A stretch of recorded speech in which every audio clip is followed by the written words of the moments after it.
ছাড়া বলো না গো, কার দরবারে গিয়ে আমি আবার মাপ চাই? তুমি ছাড়া তো আমাদের মালিক নেই। আল্লাহ, তুমি মাপ না করলে আমি কার দরবারে গিয়া দ্বারস্থ হব? আর আমার মতো গুনাহগারে যদি মাপ না করে জাহান্নামের আগুনে জ্বালাও, বলো না তোমার কি ফায়দা হবে? তোমার কি লাভ হবে? এইভাবে 40 দিন টানা কান্না শুরু করছে। কানতে কানতে কানতে চোখ দিয়া পানি পড়ে না, এখন রক্ত পড়ে। এমন কান্না কানছে রে, এমন ভাবে তওবা করছে, তওবা করতে গিয়ে আমার মালিক নিয়ে তো খুশি করা করছে। কালতে কালতে কঙ্কাল হয়ে গেছে, চোখ দিয়া পানি পড়ে না, এখন রক্ত পড়ে। শুধু গুনার উপরে লজ্জিত হইয়া সাহাবায়ে কেরাম গিয়া ওই সাহাবীরে নিয়ে আসলেন নবীজির সামনে। নবীজি তাকায়া দেখে সাহাবী চোখ দিয়া রক্ত পড়ে, শরীরটা যেন কঙ্কাল হয়ে গেছে। আল্লাহর নবী তাকায়া দেখে যেই মাত্র সাহাবী নবীর সামনে হাজির, শরীরটা তো অর্ধেক কঙ্কাল হয়ে গেল, চোখ দিয়া রক্ত পড়তেছিল, আর শরীরে শক্তি নাই, কথাও বলতে পারে না।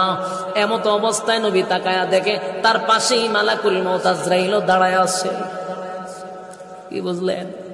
নবীজি অবাক হয়ে গেল, এই সাহাবীর পাশে তো মালাকুল মউত আজরাইল দাঁড়ায় আছে।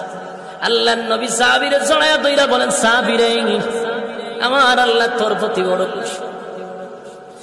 এমন আজরাইল, মালাকুল মউত আজরাইল বলে, নবী গো, আমি আসছি আপনার এই সাহাবীকে নিয়ে যাওয়ার জন্য। নবীজি সাহাবীরে জড়ায়া ধইরা কান্দে আর বলে, সাহাবীরে, কান্দিস না, আমার আল্লাহ তোর প্রতি খুশি হয়ে গেছে। এই মুহূর্তে মালাকুল মউত আজরাইল তোরে নিতে আসছে, জীবনের জন্য দুনিয়ার থেকে বিদায় হয়ে যাবে।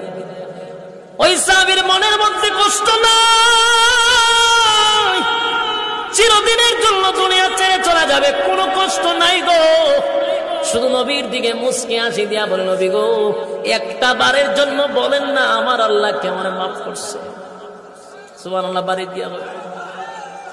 মালাকুল মউত আজরাইল চলে আসছে। নবীজি তার কানে জানাইছে যে মালাকুল মউত আজরাইল আসছে তোমারে নেওয়ার জন্য, হচ্ছে এইদিকে কোনো চিন্তা নেই। নবীর দিকে তাকায় বলে, নবী গো, একবার বলেন না আমার মালিক কে আমার মাফ করছে। আল্লাহর নবী বলেন, সাহাবীরে, তোর জীবনের সমস্ত গুনাহ আমার আল্লাহ মাফ করে নিষ্পাপ বানায়া দিছে। সাহাবী বলে, আমার আর কোনো দুঃখ নাই, আমি যাওয়ার জন্য প্রস্তুত। সুবহানাল্লাহ।